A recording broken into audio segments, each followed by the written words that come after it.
شمون نامی ایک آتش پرست حضرت امام حسن بصری رحمۃ اللہ علیہ کا ہمسایہ تھا۔ بیماری کے بعد جب اس کی موت کا وقت قریب آیا تو حضرت امام حسن بصری رحمۃ اللہ علیہ کو اس کی بیماری کا پتہ چلا تو آپ اس کے پاس پہنچے۔ آپ نے دیکھا کہ آگ کے دھوئیں سے اس کا رنگ سیاہ ہو گیا ہے۔ آپ نے فرمایا، ساری عمر تو نے آگ اور دھوئیں کی پرستش کی ہے، آخری وقت تو اللہ سے ڈرو اور اسلام قبول کر لو تاکہ اللہ تعالیٰ تجھ پر رحم کرے۔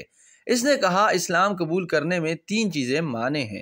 نمبر 1، تم دن رات دنیا کی برائی کرتے ہو مگر پھر بھی دن رات اسی دنیا کی طلب میں مشغول رہتے ہو۔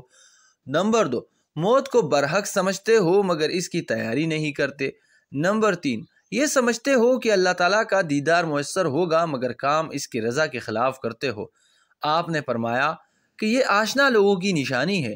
اگر مومن لوگ ایسا کرتے ہیں تو تم کیا کرتے ہو؟ ساری عمر تم نے آتش پرستی میں گزار دی ہے لیکن میں نے آگ کی پوجا نہیں کی۔ اگر ذرا آگ میں ہاتھ ڈالے تو دونوں کو جلا دے گی اور تمہارے 70 سال کی پوجا کا ذرا بھی خیال نہیں کرے گی، لیکن میرا خدا اگر چاہے تو آگ کی مجال نہیں کہ میرا ایک بال تک بھی جلا دے۔ آؤ ہم دونوں آگ میں ہاتھ ڈالتے ہیں تاکہ تجھ پر آگ کی کمزوری اور اللہ کی قدرت ظاہر ہو۔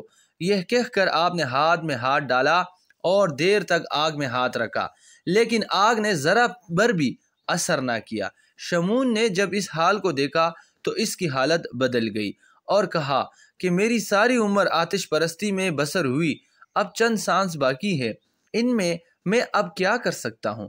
آپ نے فرمایا کہ مسلمان ہو جاؤ۔ شمون نے کہا کہ آپ مجھے اس بات کی تحریر لکھ دیں، اگر میں مسلمان ہو جاؤں تو اللہ تعالیٰ مجھے عذاب نہ دے گا۔ چنانچہ آپ نے خط لکھ دیا اور اس کی خواہش کے مطابق معززین شہر کی گواہی بھی درج کرا دی۔ شمون خط کو لے کر ایمان لے آیا اور بہت رویا اور وصیت کی کہ مرنے کے بعد یہ میرے ہاتھ میں دے دینا۔ پھر کلمہ پڑھ کر مسلمان ہو گیا۔ آپ نے اس کی وصیت پوری کی، اپنے ہاتھ سے غسل دے کر قبر میں اتارا اور خط اس کے ہاتھ میں دے دیا۔ رات کو آپ ساری رات متفکر رہے کہ میں نے کیا کیا، مجھے اپنی نجات کا علم نہیں، دوسروں کو تحریر کیوں لکھ کر دی۔